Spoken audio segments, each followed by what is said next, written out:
कानून का डर, समाज का डर, ये सब दिखाना चाहिए मन को। ऐसा करोगे तो ऐसा फंस सकते हो, ऐसा करोगे तो ऐसा फंस सकते हो, तो फिर निकल जाओगे। और अगर नहीं डराओगे तो फिर ये मनमानी आचरण फिर कहाँ ले जाएंगे, वो तो बहुत गलत ले जाएंगे। जी। संजीव त्रिपाठी जी, राधे राधे महाराज जी। महाराज जी, आपके चरणों में कोटि कोटि प्रणाम। महाराज जी, सकाम भक्ति से निष्काम भक्ति तक पहुंचने का मार्ग क्या है महाराज जी, वही जीवन में रहते हुए? वही सकाम भक्ति। कोई भी चलता है तो कामना से ही चलता है। जब हम श्री भगवान के चरणों का आश्रय लेकर भगवान का नाम जप, भगवान की लीला कथा श्रवण, भगवान के भक्तों का संग करते हैं, तो हमारे अंदर लौकिक बुद्धि होने के कारण पहले सांसारिक कामनाएं जागृत होती है। हमारे पुत्र हो जाए, हमारी संपत्ति हो जाए, हमारी संकट निवृत्ति हो जाए, हमारी नौकरी लग जाए, लौकिक। यदि हम बहुत काल तक साधना करते रहें तो भगवान की कृपा से दो बातें होंगी, या कामना पूर्ण हो जाएगी और या कामना शांत हो जाएगी। जहां कामना शांत हुई या पूर्ण हुई, तहां निष्कामता बढ़ने लगेगी, और जहां निष्कामता पूर्वक भजन हुआ वही विशुद्ध अहेतुकी भजन के रूप में परिणित हो जाएगा, वही प्रेम प्रकट कर देगा। तो जैसे हम सकाम भक्ति करते हैं ऐसे ही करते रहे, यही निष्काम भक्ति में परिणित हो जाएगी। क्योंकि भगवान सर्वानंदमय है। वो जब देखेंगे कि इसने आनंद के लिए ही मेरा आश्रय लिया है, पर ये मानता है कि विषयों में ही आनंद है, संसार में ही आनंद, तो ज्ञान प्रदान कर देंगे। फिर वो संसार से अनासक्त होकर भगवान में आसक्त चित्त होकर निरंतर भजन परायण रहेगा। जी। प्रियांशु जी इटावा से। श्री हरिवंश महाराज जी, महाराज जी, जब मन भोगों में लिप्त हो और भगवान से विमुख भगवान को और उनके नाम को छोड़ने को कहे, ये मार्ग तुम्हारे जैसे भोगियों का नहीं है, ऐसा प्रेरित करे, उस समय क्या किया? गलत है, मन गलत है। चाहे जितना हम नीच हो, लेकिन भगवान के हैं और भगवान का नाम जप करेंगे। अगर हम नीच आचरण नहीं छोड़ सकते तो भगवान का भजन भी नहीं छोड़ सकते। अगर हम अच्छे आचरणों को पूरे नहीं कर पा रहे हैं तो हम भगवान का भजन नहीं छोड़ पाएंगे। ऐसी बात पकड़नी चाहिए। ये नहीं कि मैं गंदा हूं तो भगवान का भजन क्यों करूं। नहीं, मैं गंदा हूं, गंदे आचरण करता हूं, पर भगवान को नहीं छोड़ सकता। तो एक दिन वो निर्विकार होकर भगवान का सच्चा भक्त बन जाएगा। भगवान की बहुत प्रचंड माया है, बहुत प्रबल माया है। इसलिए ये सोचना कि मैं सद्गुणी हो जाऊंगा तब भजन करूंगा, तो सद्गुणी बनाएगा कौन? भजन ही तो आपको सद्गुणी बनाएगा। भगवान का नाम जप ही तो आप में देवी संपदा लाएगा। अगर ये सोचकर कि जब मैं सद्गुणी बन जाऊंगा, अच्छा बन जाऊंगा, तब भजन करूंगा, ये तो बिल्कुल मतलब गलत बात है। हम भजन करेंगे तो सद्गुणी बन जाएंगे, अच्छे बन जाएंगे, भगवान के लाडले बन जाएंगे। इसलिए हमको बुरे आचरण होते हुए भी, बुरा भाव होते हुए भी हमें नाम जप नहीं छोड़ना, क्योंकि यही नाम जप ही हमारे बुरे आचरण और बुरे भावों से हमको बचाएगा। ये बात समझ लीजिए। अशोक जी उज्जैन से। राधे राधे महाराज जी। महाराज जी, अब ऐसी स्थिति है कि संसार का आकर्षण है एक तरफ और दूसरी तरफ परमात्मा या साधना का आकर्षण भी होता है। दोनों परिस्थितियों में साधक संघर्षरत रहता है, कभी इधर कभी उधर। तो महाराज जी, ऐसे में कब एक जगह? ये तो बड़ा समय लगेगा बच्चा। ये मन पागल कुत्ता जैसा है यार।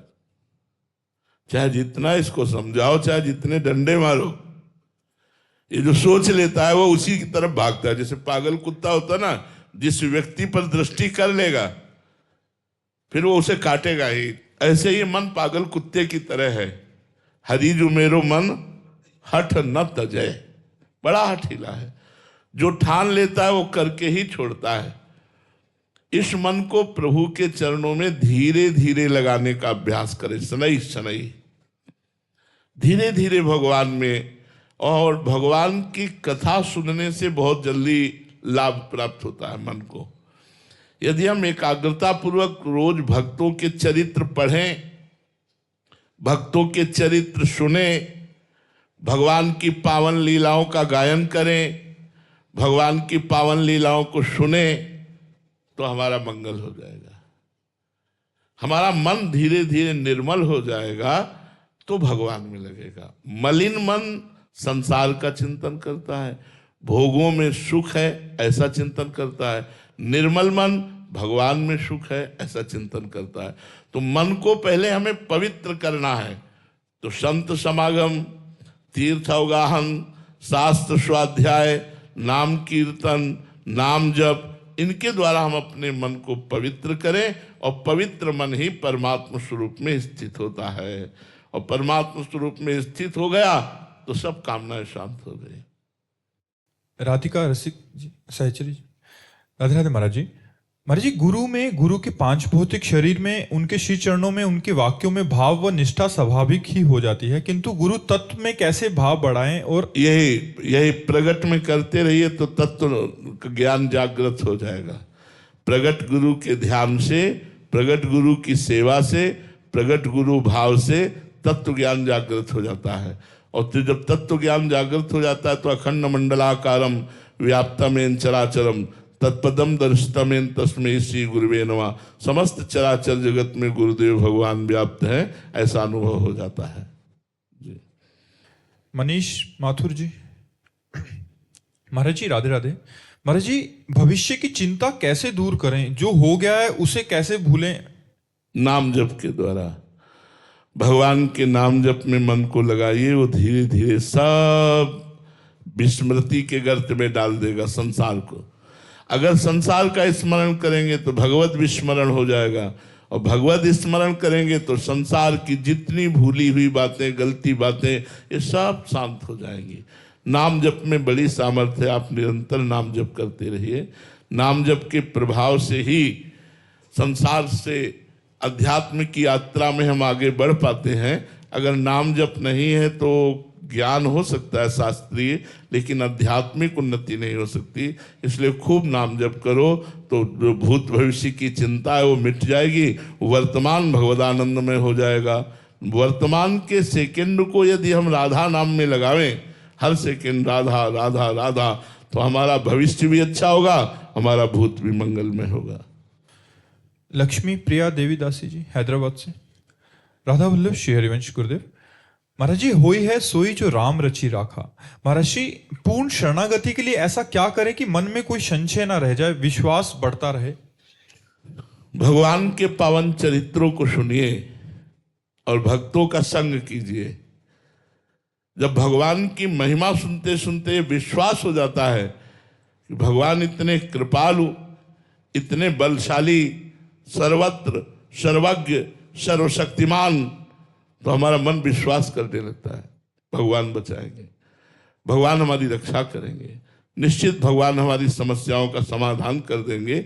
ये भगवान की लीलाएं सुनने से, भगवान की कथा, भगवान के चरित्र सुनने से भगवान में विश्वास बढ़ता है।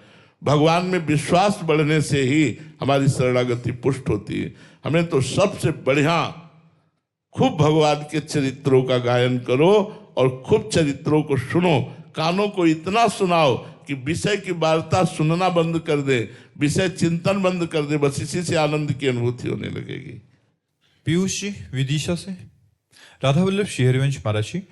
महाराज जी, काम और रसेंद्री के भोग को सबसे ऊपर रखा गया है। आपने काम पर विजय के लिए कई उपाय बताए हैं, जैसे राधा सुदानी का श्लोक 84 जी, रासा पंचाध्याय जी। महाराज जी, आपने कई संतों के चरित्र भी बताए जिन्हें रसेंद्री के भोग ने गिराया, और आपने ये भी बताया कि रसेंद्री को ठीक कर लो तो बाकी सब इंद्रियां अपने आप काबू में आ जाएंगी। महाराज जी, अगर रसेंद्री के भोग को इतना ऊपर रखा गया तो इसके लिए कोई मंत्र या अनुष्ठान और बताएं महाराज जी। वैसे इसके लिए एक प्रक्रिया है कि जो रसेंद्री को प्रिय भोग लगे वो भगवान को भोग लगाकर बांट दिया जाए, पाया ना जाए ज्यादा, किनका भर ले ले और पाया ना जाए। तो धीरे धीरे, यद्यपि ये मन को अच्छा नहीं लगेगा, पर धीरे धीरे यदि बहुत काल तक ये जांच करता रहे कि मन जो मांगता है, मन को जो पसंद है वो उसे ना दिया जाए रसेंद्री को, तो काफी समय लगेगा। फिर धीरे धीरे रसेंद्री काबू में हो जाएगी, वो स्वाद दृष्टि छोड़कर प्रसाद दृष्टि में आ जाएगी। अभी स्वाद दृष्टि में, इसलिए जो स्वादिष्ट पदार्थ लगे, मन की तो चाल है कि पहले वही अधिक पाना चाहता है। अगर हमें खीर पसंद है तो अधिक से अधिक खीर पाओ, खीर पसंद है तो उसको रख लेते हैं, रोटी दाल सब्जी से पेट भरते हैं और 1 चम्मच खीर ले लेते हैं, बकाया छोड़ देते हैं। ऐसे रसेंद्री को वश में किया जा सकता है। यदि अच्छे पदार्थ में हमारी प्रियता है और उसे श्री भगवान को अर्पित करके बांट दिया जाए और थोड़ा ले लिया जाए तो धीरे धीरे हमारी रसेंद्री वश में हो। अगर रसेंद्री वश में नहीं तो कोई भी इंद्री वश में नहीं हो सकती, वो बस में नहीं माना जाता। रसेंद्री बस में, एक बस में हो गई तो दूसरी जनेन्द्री वश में हो जाएगी। रसेंद्री और जनेन्द्री, जिह्वा और उपस्थ यदि वश में है तो जितेंद्री माना जाता है। 9 इंद्रियां वश में हो, 1 इंद्री रसेंद्री वश में ना हो, उसे जितेंद्री नहीं माना जाता। दिव्यांशु जी, राधा वल्लभ श्री हरिवंश महाराज जी, आपके चरणों में कोटि कोटि प्रणाम। महाराज जी, घर के तामसिक वातावरण एवं मांस आदि के सेवन वाले जनों के साथ भी जैसी प्रतिकूल परिस्थिति में रहते हुए भी आपके वचनों पर रह रहा हूं, पर मन महाराज जी अशांत रहता है। कृपया वो मार्ग बताएं जिससे इन परिस्थितियों में भी मेरा चित्त सियाराम जी के निरंतर भजन में लगा। वैसे कोई फर्क नहीं पड़ता। हम बाजार जाते हैं, हमें श्री जी के लिए इत्र लेना है तो क्या हम हर दुकान में ताला डलवा देते हैं क्या? कोई परचून की दुकान खुली, कोई मांस बेच रहा, कोई अंडा बेच रहा है, कोई कुछ बेच रहा, कोई, हम अपना सर नीचे किए हुए गए इत्र की दुकान में और श्री जी के लिए इत्र लिया और चले आए। पूरी बाजार थोड़ी हमारे लिए विघ्न है। हाँ, अब हम मनोरंजन करते हुए हर एक दुकान को ताकते हुए जाएं, इसमें क्या, अरे यार इसमें क्या, ऐसे नहीं। तो ऐसे ही हमारे ऑफिस में, हमारे घर में यदि वातावरण धर्म और भक्ति के प्रतिकूल है, हमें सिर्फ अपने से मतलब रखना है, जिससे जो कर्तव्य कर्म करने, पिता है तो पिता के साथ पिता का व्यवहार करते हैं, माता के साथ माता जैसा व्यवहार करते हैं, बस। अब वो कहें ये खाओ, ये पियो, ये ऐसा करो, वो अगर वो धर्म के प्रतिकूल है तो मुझसे स्वीकार नहीं करते, तो आपके ऊपर कोई प्रभाव नहीं पड़ेगा। घर में मांस बने तो भी कोई प्रभाव नहीं पड़ेगा। विभीषण जी लंका में रहते थे तो आसपास का वातावरण तो सब निशाचरी वातावरण ही था। हनुमान जी को बड़ा आश्चर्य हुआ कि लंका निश्चर निकर निवासा, यहाँ कहाँ सज्जन कर वासा। लेकिन ऐसी उत्तम भक्ति की कि भगवान ने कहा तुम सारी के संत प्रिय मोरे, धरो देह न यानी हो रे। तो जब लंका में भक्ति हो सकती है तो भारत में तो हो ही सकती है, या विदेश में भी कहीं भी हो सकती है। हम अपना लक्ष्य रखें, अगर हमारा लक्ष्य दृढ़ है तो हमारी भक्ति दृढ़ रहेगी। वत्सल शाह जी गुजरात से, राधे राधे महाराज जी। महाराज जी, जीवन में या आध्यात्मिक मार्ग में आने वाले प्रश्नों में कैसे जाने कि प्रभु की मर्जी इच्छा क्या है, ऐसा निर्णय कैसे लें महाराज जी? शास्त्र सम्मत बात है, संत सम्मत बात है तो भगवान से प्रेरित है, और मन सम्मत बात है तो विषय से प्रेरित है। तस्मात् शास्त्रम प्रमाणम ते कार्या कार्यो व्यवस्थित हो। शास्त्र से प्रमाणित यदि हमारे मन में बात आ रही तो भगवत प्रेरित है। संत से विधि के अनुसार जो संत बोलते हैं, उनकी वाणी के अनुसार यदि हमारे अंदर कोई बात आ रही तो भगवत प्रेरित है, अन्यथा सब मानसिक माया के संकल्प हैं, इन पर ध्यान नहीं देना चाहिए। नवीन जी हैदराबाद से, राधे राधे महाराज जी। महाराज जी, भगवत प्राप्ति में सबसे महत्वपूर्ण क्या है? नियम है, भक्ति है, पूजन है, या कर्तव्य है? स्मरण है, जो तुमने एक भी नहीं बात इसमें लिखी। इन सब बातों में खास बात नहीं है, स्मरण है। तद स्मरणेन परम व्याकुलते थी। एक क्षण के लिए भी भगवान का विस्मरण होने पर परम व्याकुलता हो जाना, ये भक्ति का चरम स्वरूप है। तो ये तो सब सहयोगी बातें लिखी, मुख्य बात तो आपने लिखी नहीं। मुख्य बात है भगवत स्मरण, हर समय नाम जप करना, भगवान की स्मृति में रहना। अगर ये नहीं है तो 24 घंटे आपका मन खाली रहेगा। थोड़ी देर सेवा कर ली, थोड़ी देर पाठ कर लिया, थोड़ी देर नियम संयम, इसके बाद नाम जप, मंत्र जप, भगवत स्मृति। निरंतर भगवत स्मृति ही वास्तविक भक्ति का स्वरूप है। देवर्षि नारद जी ने बताया है, तदर्पिता अखिलाचारिता तद्स्मरणेन परम व्याकुलतेति। समस्त कर्म भगवान को अर्पित हो और भगवान का विस्मरण होने पर परम व्याकुलता पैदा हो, यही भक्ति का स्वरूप है। सक्षम जी, राधे राधे महाराज जी। गुरुदेव भगवान, नाम जाप की कितनी संख्या के पश्चात वो स्थिति आ जाती है कि मन में कोई प्रश्न ही ना रह जाए? इसका निर्णय नहीं किया जा सकता, क्योंकि नाम जाप आप कितनी भावना से करते हैं। अगर आर्त और दैन्य होकर के प्रेम में भरकर पुकारा जाए तो एक नाम से भगवान का प्रादुर्भाव हो जाएगा।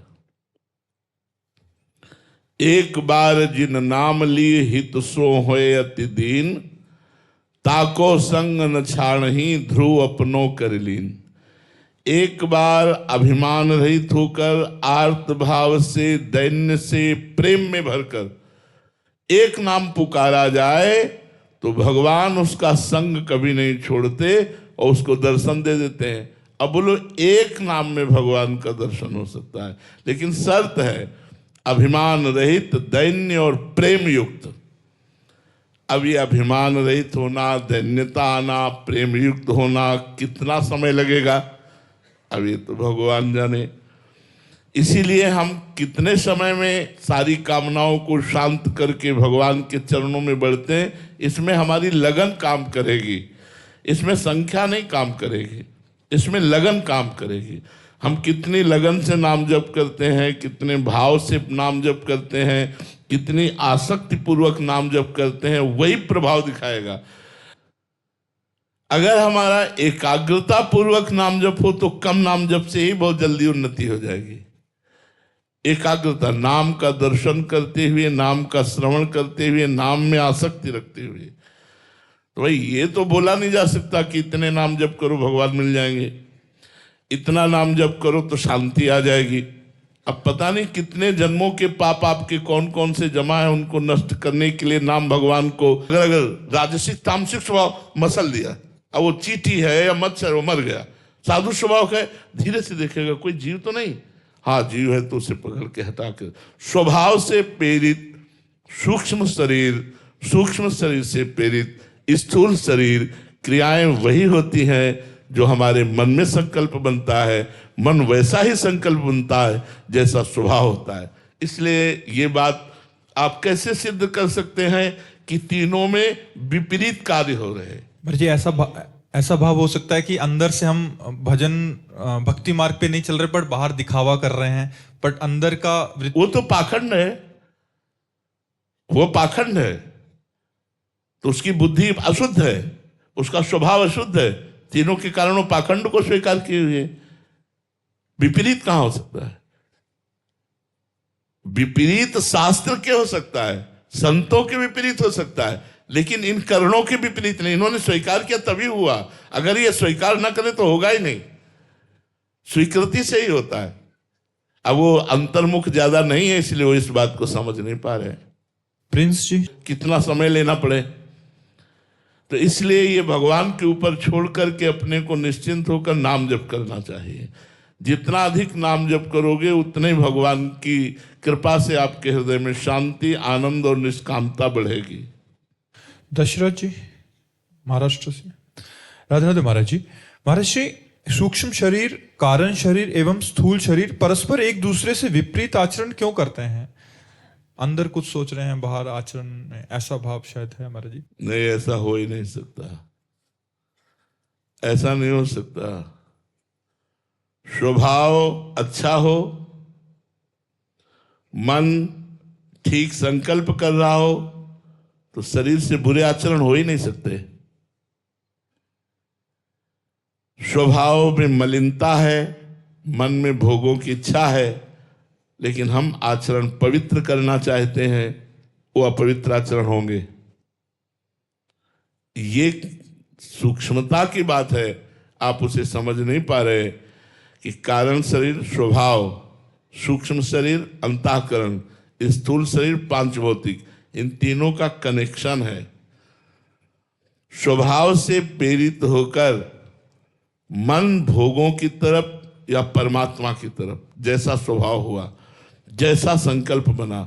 अब गलत संकल्प बना तो हमारा जो बौद्धिक निर्णय है वो कहता तो है, उसमें दो विभाग है, एक सुमति एक कुमति। तो सुमति कहती तुम गलत हो आचरण करने जा रहे हो, तो कुमति कहती कोई बात नहीं है, और वो सहयोग कर देती है मन को। और जहां मन को सहयोग हुआ तभी शरीर में हलचल होती है। शरीर की क्रिया बिना मन के नहीं होती, ध्यान रखना। जैसे एक मच्छर काटा, अब अंदर सूचना दी गई, त्वगेंद्री ने मन को, ये सब सेकंड में होता है, त्वगेंद्री ने मन को सूचना दी कुछ यहां है, बुद्धि ने निर्णय किया हाँ है, बुद्धि ने मन को आदेश किया, मन ने इस त्वगेंद्री में क्या हुआ इस जानकारी के लिए कर्मेंद्री हस्तेंद्री को आदेश किया, वो तुरंत वहां गई, मसल दिया। मसलते समय त्वगेंद्री के स्पर्श से अनुभव हुआ अच्छा मच्छर था। तो त्वगेंद्री में हस्तेंद्री में स्थूल शरीर में जो क्रिया हुई उसका कारण क्या था? सूक्ष्म शरीर। सूक्ष्म शरीर में जो क्रिया हुई उस स्वभाव के अंतर्गत हुई। यदि साधु स्वभाव का है तो धीरे से देखेगा कोई जीव तो नहीं है,